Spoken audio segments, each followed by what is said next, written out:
Hello there. 7th and 8th grade history is what this will be in your books. You should be on page 238. I plan on doing these videos here, just a couple over the next couple of weeks to help you guys with these lessons because yes, I'm well aware that you're able to go and simply read the material and then answer the questions, but I'm also well aware of the class that I have and you guys, if you are left alone to do that, you will answer the questions, but you will learn nothing. Now, granted, I don't know how much you learn when I teach anyway, but I'm going to go ahead and do it this way. That way, I know you are at least being taught and therefore responsible for the information. As we go through this is my first time doing these kind of things, so I may be moving the computer around some. I won't be able to do too many illustrations on the board, but if I do, don't worry. I will make sure that you guys are able to see those. So you are on page 238. This is Reform in Western Culture.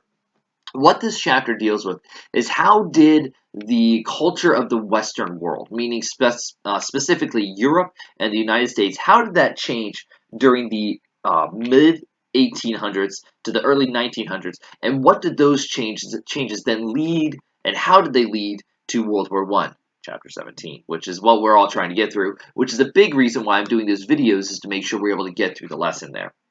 And so this is broken up into 4 different categories: reform and radical movements, change in culture and education, progress in science and technology, and then changes in Latin America and Canada.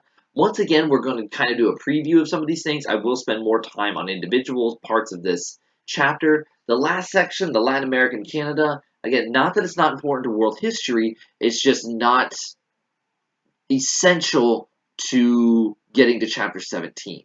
So go ahead, let's turn the page there, and let's look at the reform and radical movements. I wish I could ask you guys questions, but I am going to do this. Obviously, you can't raise your hands and answer the questions, but what I am going to do is every now and then I'll ask a question, and then I'll pause for a long moment, and what I'll have you do is pause the video, answer that question in the comment section below, and then that will show me that I know you've been paying attention to the questions. So put your name in there. Actually, put your initials. First initial, last initial, so don't put your name on there. And then what you need to do after you put your initials is answer the questions. There will usually be a couple of questions. I will number the questions as we go through here. I'll say, all right, question number 1, put this in the comment section, and then I'll ask the question, pause for a moment, and let you do that. The first question I want to ask, question number 1, what is radical, or what does the word radical mean? Now, I understand that some of you may not be able to think of it on the top of your head, and that's fine. If you can, put it in the comment section below, but if you honestly don't know what the word radical means, put that down there as well. Don't just leave it blank, and don't Google it either, all right? You know who you are. I'm looking at you. Don't Google the answer. If you don't know, put the answer below. That way, we're able to I'm able to figure out who's actually listening. So I'll pause here just for a moment and let you guys pause the video, write the question, or write the answer. Question number 1, what does the word radical mean?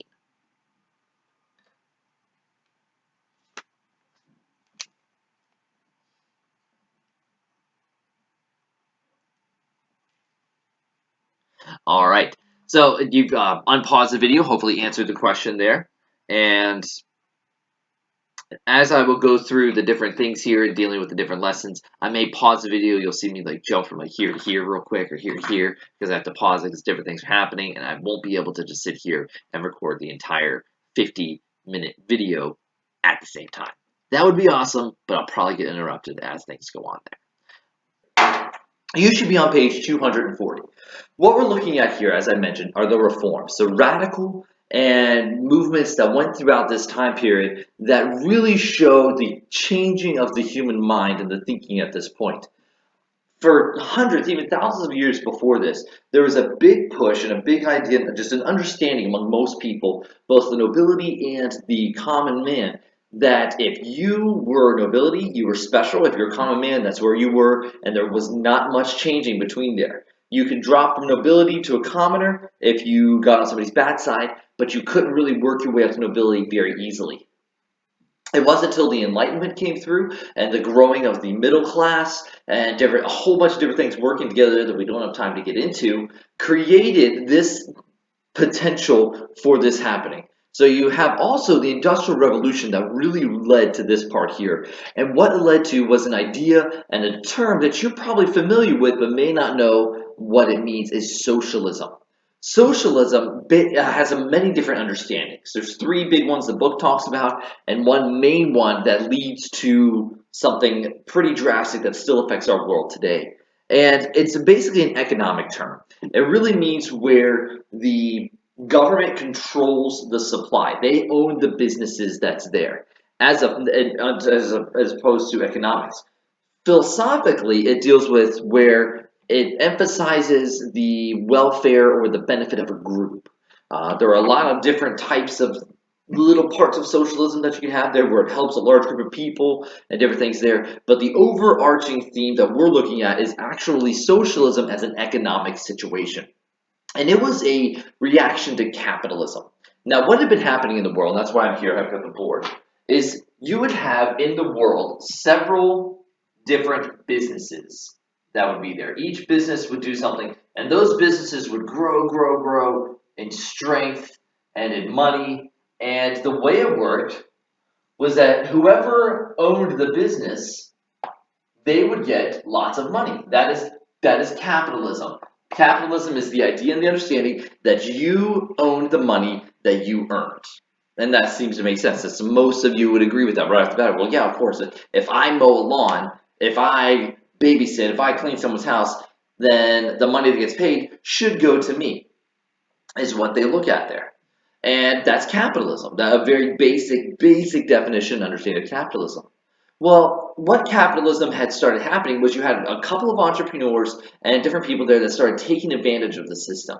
And what their advantage of the system was that they would go through here and you would have all of these smaller individual people that worked for these businesses and these companies that would do different things here, but they were way down here and they were earning very little compared to everybody else.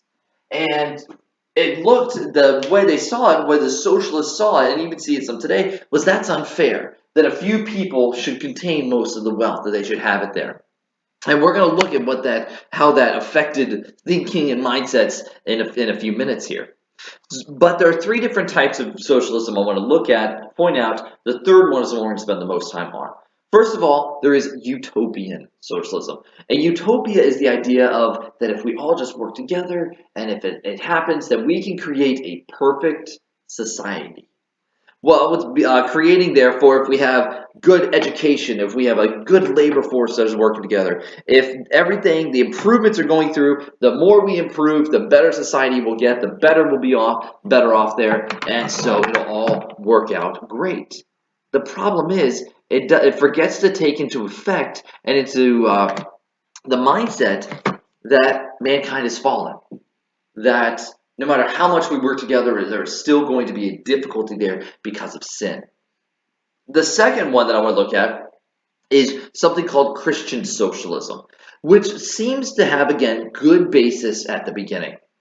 All three of these type of socialisms, utopian, Christian, and the third one I'm about to mention in just a second, all look so good on paper that you take good care of people, you work together. Christian socialism really was trying to push, saying stop abusing the worker, stop making these little guys down here work in terrible conditions that are taking place there, and you guys here shouldn't be so greedy. You want so much wealth. You want the wealth, and it's at the detriment or at the hurt. It hurts the people down here.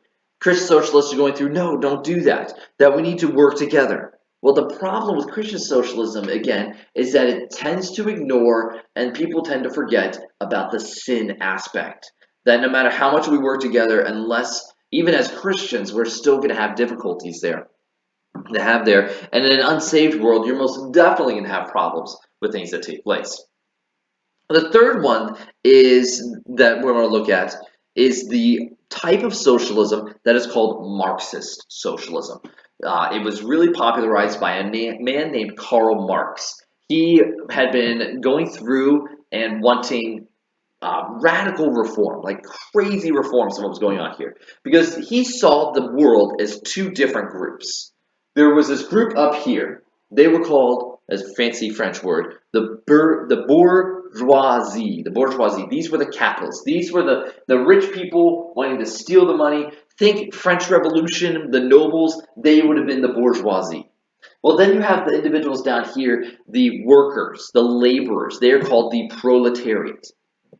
Those are the two different quote unquote sides to this mindset here.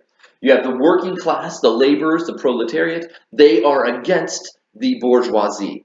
Not because of anything that the proletariats did to them, but the bourgeoisie are guilty of selfishness and anger and greed that are hurting the proletariat. And so Karl Marx had actually been kicked out of his home country and had met somebody named Frederick Engels in Paris. That's why they have the French terms here to describe their things there. And he became friends with Frederick Engels, and they developed what became known as the Communist Manifesto. A manifesto is probably something you've never heard of before, a new term there for you. Manifesto is basically, this is my belief. This is what we believe. So the communists, this is what we believe. This is the Communist Manifesto that we have here. It's, again, on paper, looks like it would work, looks like it would be great there. Well, communism, which kind of has the idea of common ownership of everything. Nobody owns anything. Everybody owns everything. Now, if you were in my classroom, I would probably be getting some looks like this. Let me explain. If you live today in America, which most of you do, and your family has a house, and so there's several different families, they all own these houses that are here, but not just the houses that are there, but you also have, some of these have businesses. All right, so we'll make them a little bit bigger. Your family owns a business. The way it works is that people come to your family's business, they spend money, and then what happens is that money goes to your family.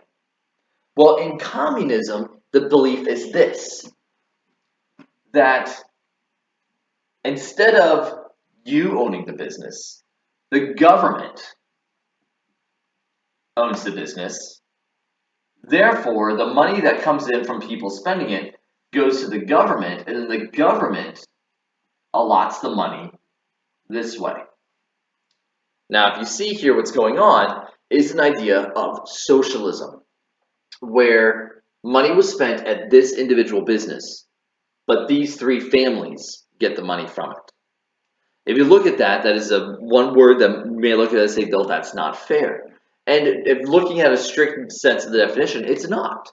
Because if this family is the one running the business, then they should be the ones that benefit from the gain. That would be capitalism. I benefit from my labor. Here, the Karl Marx through the Communist Manifesto, again, this is pretty basic. This is 7th and 8th grade base history, so it's not getting real in-depth. But Karl Marx was, no, you shouldn't benefit from your labor. Everybody should benefit from your labor. You all work together.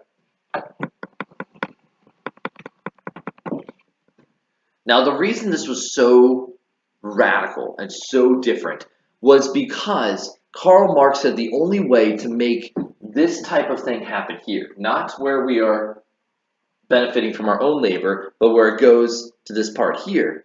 The reason this is a problem is because the only way to take the money from the proletariat or from the bourgeoisie is through radical, violent uprising.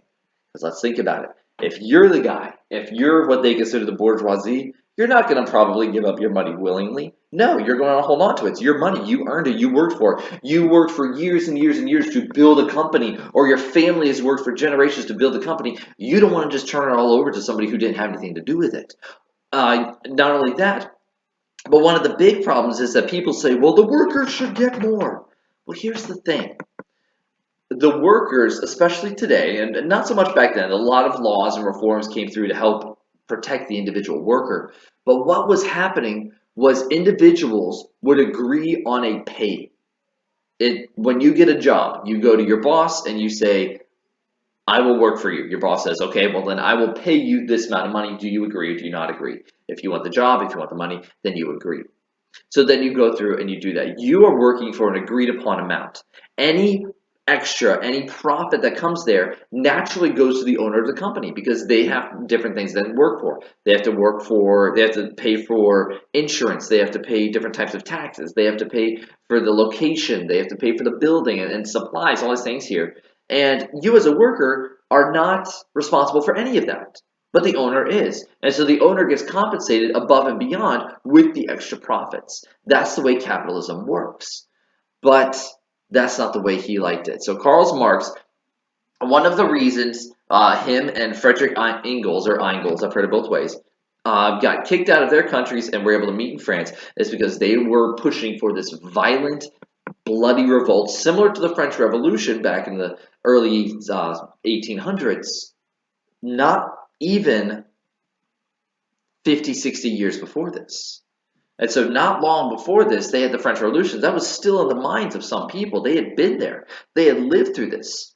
And so now they are pushing through and trying to get these radical, violent reforms there. And obviously, governments and different people there are not liking it, so they will kick them out. Another thing is that most of in the 1800s, mid 1800s, most of the bourgeoisie were not necessarily middle class individuals, but they were the nobility. So if the proletariat was going to fight against the bourgeoisie, you were overthrowing governments. Governments don't like being overthrown. They like being in power. They like controlling the money and everything that happens there. So they want to stay in power, so they kick these people out. They create the Communist Manifesto and go through there. Not only that, but Karl Marx is credited with saying some things about religion. He was an atheist, and not just an atheist, but a materialist. He wanted material, that he saw that only thing that is real is the stuff you can see. Spiritual, supernatural things, ignore, don't worry about it, not real, inconsequential. But he did understand that religion was important, although he did not agree with religion. Eventually, he would push through different things that religion was not needed. He did say that religion was the opium of the masses. Opium was a drug that when you took it, it would give you a peaceful type of mindset that was there, and it was a very calming effect. Very few violent crimes happened when somebody was on opium because they were calmed by it. Well, he was saying that's what religion is to the great mass of people there, the mob, is that it goes through and it helps drug people, it keeps them from seeing reality, it helps them stay relaxed and not caring. And as a result, Marx rejected God and started to move courses in the way he wanted things to be done. We're going to move on now to some of the other different reforms that took place throughout this part of the century that were very drastic, had a massive difference on society, but thankfully were not along this idea of radical violent uprising. Remember, it was the socialistic ideas of Karl Marx that you overthrow your bourgeoisie oppressors through violent uprising, really killing them off and stealing their stuff, and then spreading around and having a common ownership of all material. Whereas capitalism, you earn money and you get to keep the money that you have earned. The socialism, you go through and the money you earned is shared by all. That is going to be the second question that you need to fill out in the comments below, is what is the difference between socialism and capitalism? Also, the second part of that question is, how did the socialists under Karl Marx want the revolution to take place? How did they want that to be? So let's keep moving there. We're on page 241 now, dealing with some of the popular movements. One of them is women's suffrage. Now, last time we were in class, I did mention that this does not mean that the women were in pain and they were suffering. The word suffrage actually means the privilege to vote. Pastor Rogers, why is that the word? They use the word suffrage. That's weird. It is a little odd. I don't know. Never really looked up the word's etymology or where it came from. And so I don't know why they call it suffrage, but they do. And the women wanted the right to vote. And you see there on the page 241, there are protesters with their signs, with their placards that they're out there protesting. But you can also see there's some pretty crazy things going on there. People of that time, men specifically, and some women looked at it as no, the women shouldn't vote. And also one of the reasons they said that was because they thought the women were not mentally capable of making these decisions. You see there, the picture, page 241, there is a police officer walking with them. And that is most likely one of two things, either for their protection because people would attack them, or so that they were afraid the women would get out of hand and needed to protect others that were there. So the women wanted to gain the right to vote, to have a decision on what took place there. Men had had this vote for a long time. Even blacks in America were legally allowed to vote, even if they were illegally restrained from doing that. But they did do that. They did want the women did want the right to vote. One of the things that they were pushing for throughout the Western world, you had in Britain they wanted this, in America they wanted this, and most women in Britain especially didn't get to vote until after World War One, so till the late 19 teens, early 1920s. There also was the temperance movement. Now, temperance, we often think of, if we think of the Bible passage, is something dealing with patience or kindness, something there. Temperance here actually means not drinking alcohol, abstaining from that. And there are two different ones. You could either have a temperance movement, which is drinking alcohol in small amounts. Social drinking is what they would consider it, or a wine or something like that, or abstinence, which is drinking no alcohol whatsoever. Obviously, the second one is the most effective in making sure that drunkenness was not prevalent in society.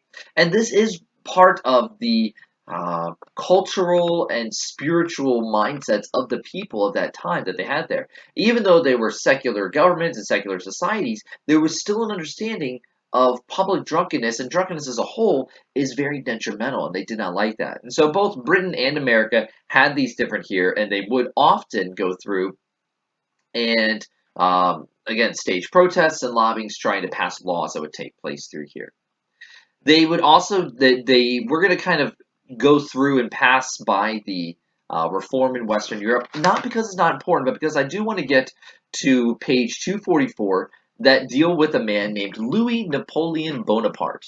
Now, this is not the same Napoleon as before, the Napoleon Bonaparte who united France after the revolutions and went through, and then eventually, after being beaten, sent in exile, came back, and then finally beaten again at Waterloo. Not the same Napoleon. This one is different here. He put himself as a individual who wanted to be elected. He became elected, was put in charge there, but following Napoleon Bonaparte's, who he was most likely named after, or at least took the name after, Napoleon Bonaparte, following his example, set himself up and declares himself president for life. Now, the problem with that is that president was an elected position. And by saying that you are the president for life, you are now making it saying, I will no longer have elections take place. I am going to be the one that is going to be in charge to all of this. And established something called the Second Empire, and was actually in rule for close to 20 years until the people revolted, throwing him out. And during his reign, though, there was a lot of industry growth. French families moved to the cities that are called an urbanization, where you move from a rural area, which is farm and small towns, to an urban situation, which is cities. And so they moved from the rural to the urban. The cities began to grow. The economy expanded, and different things were taking place there. As the economy began to grow, this allowed for many different advances to take place. The Industrial Revolution happened long before this, and we will see that as time goes on, there is a huge growth between with the French, and not just the French, but Europe as a whole, that goes and allows them to be ready to fight these massive, brutal battles in World War One and not get knocked out of the fight quickly and early on. Eventually, though, Louis, as I mentioned, Louis Napoleon does get kicked out by a revolt. He had a war that he went up against with Germany, and it did not go well. So poorly that he lost so much favor with what was going on that they deposed him, sent him into exile in England, and set up a new, they call it the Third Republic. His was the Second Empire. Napoleon Bonaparte, First Empire, then his is the Second Empire. That is the Third Republic that is set up, and this allowed him to be able to go, or this allowed them to go through. But again, Louis Napoleon is now completely in exile in Europe, and France is more democratic once again. The final thing I want to discuss in this chapter, this section of the chapter, is the feeling of anti-Semitism that swept throughout Europe. Now, when I say swept, I don't mean simply that it was not there and then suddenly appeared and came through and did a massive amount of things there. No, anti-Semitism or hatred of the Jews has been something that's been around really since the crucifixion of Christ. One of the main reasons people believe that the anti-Semitism was there was because the Jews were the ones that crucified Christ, and with the Catholics and the Protestants being the main Christian religions, and Christ being the founder of their church, they saw the Jews as people group to be hated and despised. Remember, as I mentioned earlier, that Napoleon Bonaparte, was in charge, and they had gone to war with Germany. They had been enemies for a long time. There was disputed territory along the borders of both countries. And during some of the difficulties of things that was happening there, you had an artillery officer who was named Alfred Dreyfus, and he was Jewish, and he was accused of submitting military secrets of the French army to the German enemies, which is a pretty big deal. Uh, it's treachery, it's treason, execution. The problem was there was no solid evidence to convict Dreyfus. And so you had a large portion of the society of France that said he was guilty, you had another portion that said he was innocent, and there was a lot of contention between these two groups that was there. The government, not wanting to look like fools, and the military as well, being part of the government institution, tried Dreyfus and said that he was guilty. Again, not a lot of evidence to say that he was guilty, but they thought he was. They needed somebody to blame. And one of the reasons they say they blame him is because he was Jewish. He had no real ties to the community because of the way the Jewish people work. And I'll explain that in a moment. Now, when they tried him, he was an officer, meaning that he had certain rights and responsibilities within the French military that was better than the common soldier. But when he was tried and convicted, wrongfully convicted, many people believe, and I would agree with them, wrongfully convicted, they stripped him of his rank. Now, that's not just simply being, oh, you're demoted, now go to jail. No, they stood him in front of the military, his own unit, in front of people of the press, the ones that wrote newspapers and articles, and people of the community were there, had him stand there in his full military dress uniform, and then began to rip off the pieces of his uniform that represented his station in life. Parts off of his shoulders, off of his arms, off of the chest there, and even parts of the pants they would rip. They took his saber, which again was a part of the military dress, the professional military dress for these uniforms, something that they really treasured, and they snapped it in half in front of him and threw it on the ground. And it was completely demoralizing and humiliating for Dreyfus, and then he was sent to jail, and he was not treated well. Well, later, it came to light that they actually found the spy, the actual spy that gave the uh, secrets to the Germans. But here's the problem. They had already tried, convicted, humiliated Alfred Dreyfus. And to say that they found the wrong man would say that they were obviously wrong and they were not willing to do that. So they tried the actual criminal and acquitted him, said that he was found not guilty. A big problem there because a lot of people didn't like the way that was done. Again, there was a strong anti-Jew, anti-Semitic undercurrent that was doing this. Well, the third country I want to look at is Russia. This country here had a large Jewish population. Many people migrated to Russia from other portions of the European continent into Russia because it seemed safe from the other persecutions that were there. Because you would have the Catholics, you have the Protestants, and both of them hated Jews pretty much across this whole time period. Well, imagine this scene for me. You get home one evening, and you live in a Jewish community. Generally speaking, the Jews congregate in the same areas of town. They have their own neighborhoods, just because that's just how things happen. And you're about to go to bed, and you hear down the street somebody scream. Now, this isn't a scream of surprise or shock. This is a scream of terror. From that scream of terror, you hear other sounds. Windows beginning to break. Shouts of men and women in anger. Men are beginning to scream and shout in terror. The women are continuing. You hear feet that are pounding down the road. And as the sound of feet and turmoil and difficulty gets closer and closer, you hear them coming. You hear glass being broken, doors being smashed in, and the cries of terror and the cries of anger combine into this sound of complete turmoil that is moving closer and closer to your home. Eventually, your father begins to realize that this is not a good situation. And so he gathers you all up and you leave out the back door of the house. just as you hear windows on the front of your house and the door being smashed in. As you are running there, you run down a back alley, and as you burst into the street, you can see houses are beginning to burn. And down the street where your house was, you see flames beginning to develop. And again, these sounds of cries and anger and terror and fear are all coming from that area. Just as you come out into the street there, you run into a police officer. You think, this is great, this is fantastic, this person will help us. Just as your father goes to talk to the police officer, he turns around with his club that he uses to help keep the mob under control and smashes your father across the face. He falls to the ground, and your own screen, your own face, goes black. This scene happened over and over again in Russia, in Germany, and other places of Europe. In Russia, they actually got a specific name. It was called the pogroms. It was an organized, specific attack on Jewish settlements, towns, and villages across Russia as these times began to unravel. And what made these things so difficult is that even though the government did not outwardly condone them, by evidence of that police officer that I just mentioned there, the government may have outwardly condoned them, but they also did not condemn them.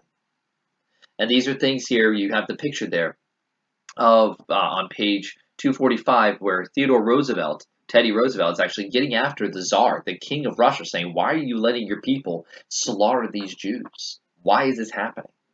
And oftentimes the public officials would actually agree with the slaughter of these Jews.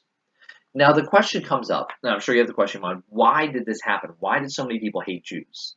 Well, I already mentioned one. There was a big idea, anti-Semitic idea, that they're the ones that killed Christ, so they're not worthy of our love.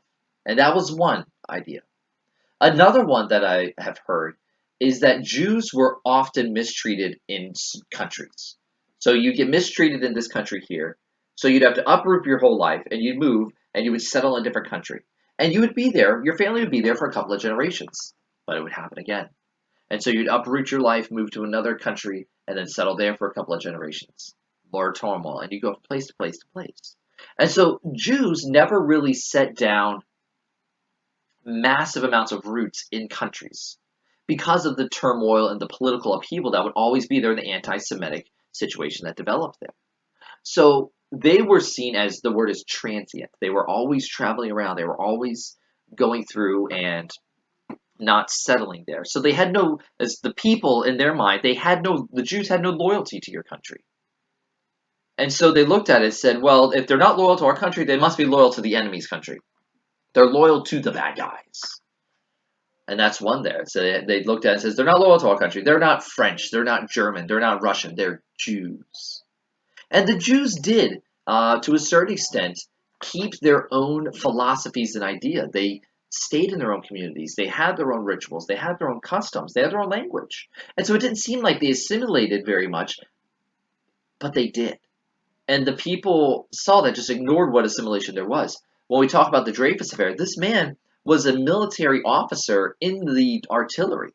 He was a captain. He was one of the higher ups in the mid-range people there. He was assimilated. His people, he was France.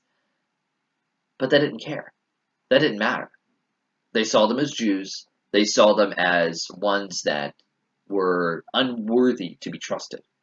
A third reason is money. As I've mentioned many times before in class, that most major conflicts in the world can be traced back to wealth and to money. Yes, there are other parts and other things there, but there's a major factor always that deals with the cash, with the money.